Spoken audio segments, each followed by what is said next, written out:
Ida always.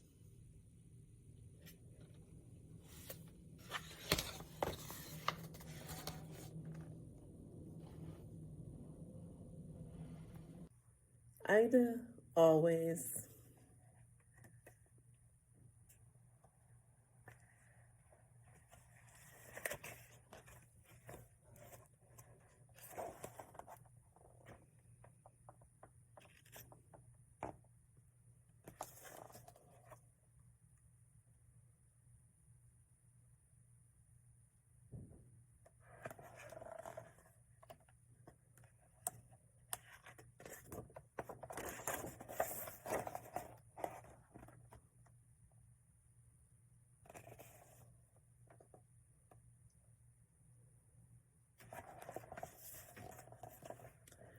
Gus lived in a big park in the middle of an even bigger city.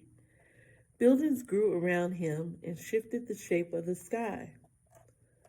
Zookeepers poked in and out. Visitors came and went.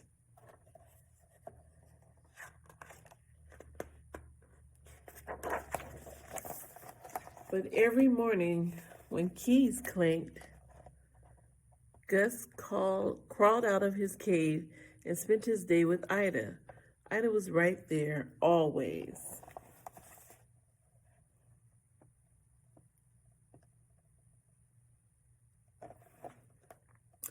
When Gus tossed the ball, Ida was there to catch it. And when Gus splashed water, Ida was there to splash him right back. They chased and raced until school bells rang.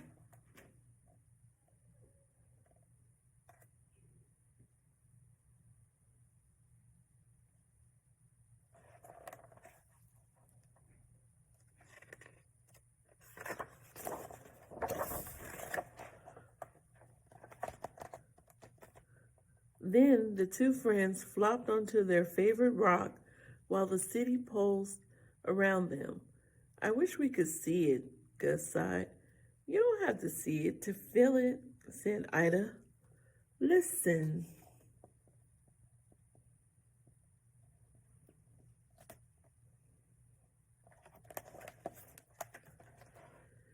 They heard buses groan, trucks rumble, police whistle, taxis honk, pigeons coo.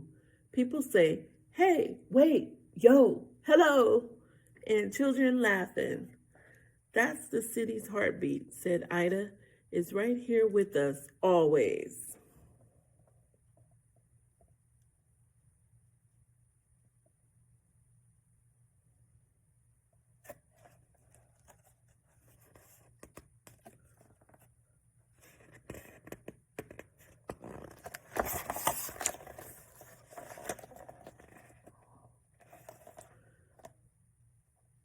When the sky grew dark, Gus and Ida waved goodnight and crawled off to their caves. With the subways humming underground, they added their snores to the sounds of their city. Every day was always the same.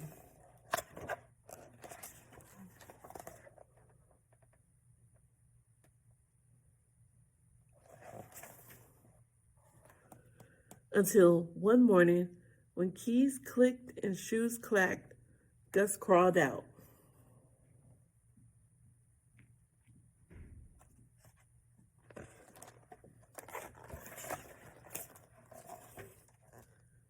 But Ida wasn't there. Gus lumbered to Ida's cave. He heard her breathing, coughing, snoring, sleeping.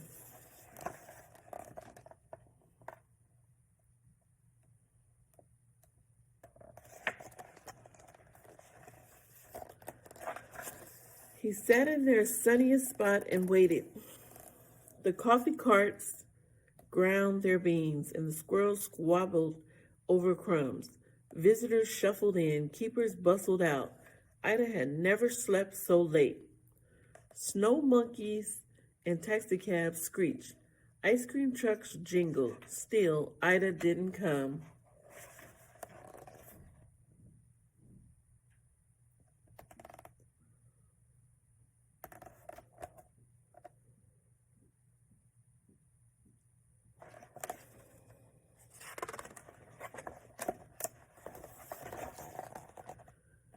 keeper, Sonia, came instead. Sonia told Gus that Ida was very sick. Usually, there's a way to make a sick bear better, but this time was different. Ida wouldn't hurt, but she would get tired and too weak to swim and play. Then one day, when her body stopped working, Ida would die. Sonia's voice was soft.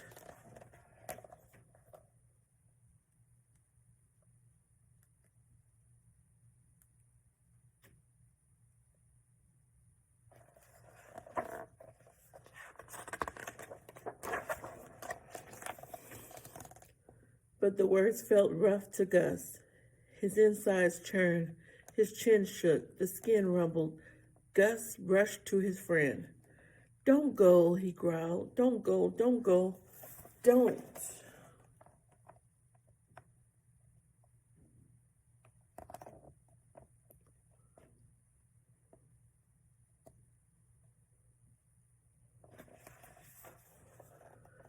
Ida growled right back. Together, they stomped and snarled. Their growls turned into howls so loud they filled up the zoo, rising higher than skyscrapers, scouring pigeons, surging towards stars.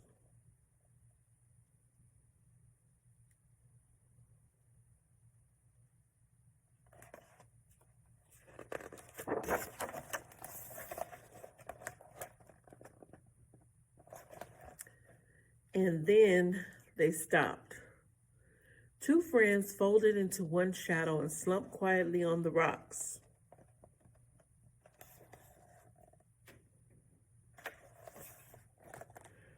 Two bare noses sniffled. Two bare breaths panted. Two bare hearts echoed each other's beat.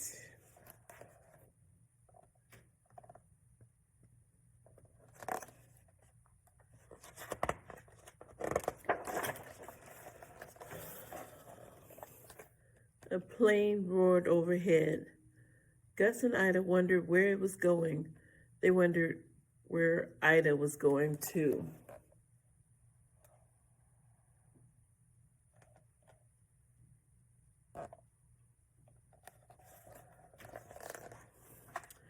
They wondered and guessed and imagined as they whispered nose to nose. "Wherever I go," said Ida, "I bet I'll always smell your fishy breath." That made Gus smile. He wasn't sure if he should, but Ida was giggling too. They let their laughs bounce back and forth between them.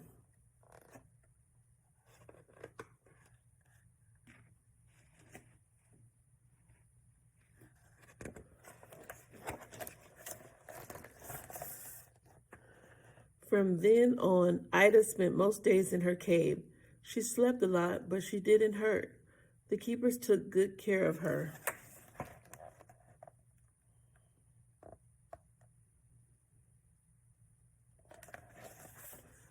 And Gus helped. He gathered her favorite toys and fishy treats. He brought her visitors notes.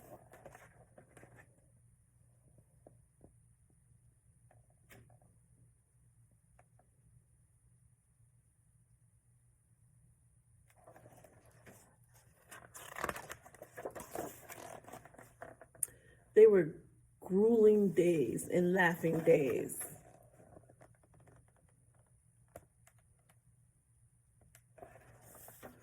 And days that mixed them up.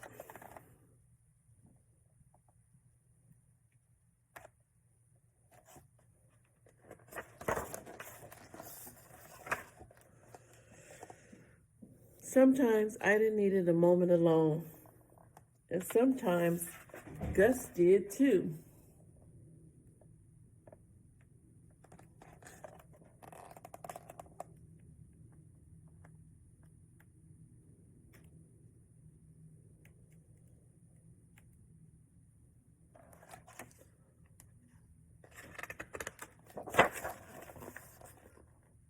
But at the end of each day, Gus also told Ida, "I miss you." And Ida always told Gus, "I miss you too."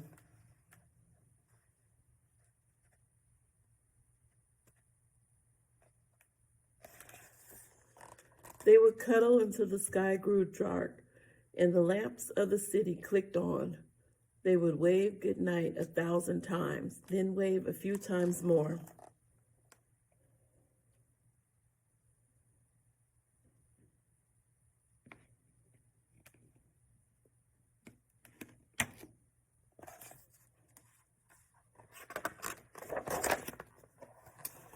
Then one sunny day, while Gus smoothed her fur, Ida curled into quiet.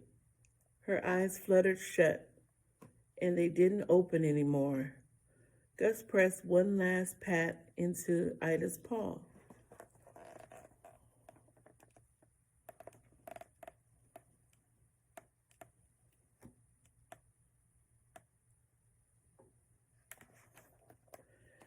The paper shared the news. The city cried. For days, the zoo was filled with goodbyes.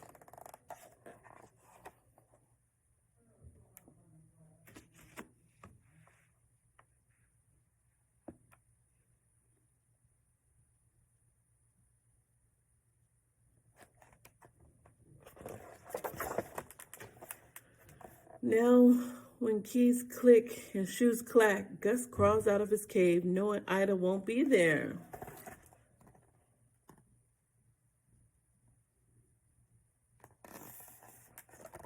He dives and swims alone, and he eats his lunch with Sonia. They roll Ida's favorite yellow ball.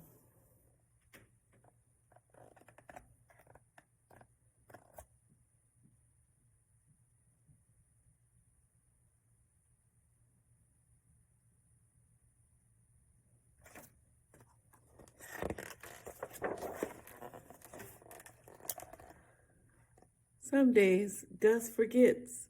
He looks for Ida on the rock in her cave, behind the waterfall. When he remembers she isn't there, he rests in the shadows.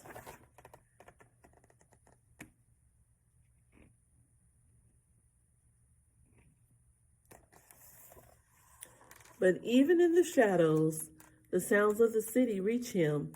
He hears buses groan, trucks rumble, police whistle, taxis honk, pigeons coo. People say, "Hey, wait, yo, hello," and children laugh.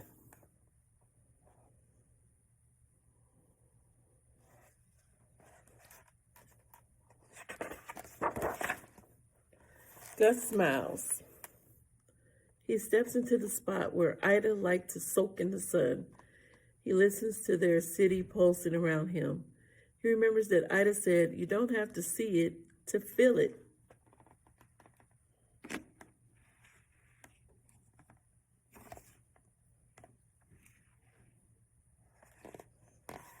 The sidewalks tap and the streets hum. Gus's heart beats.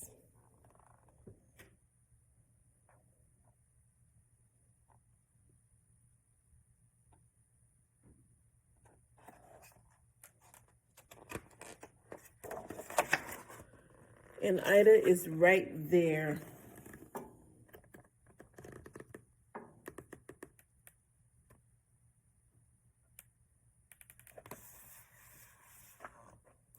Always.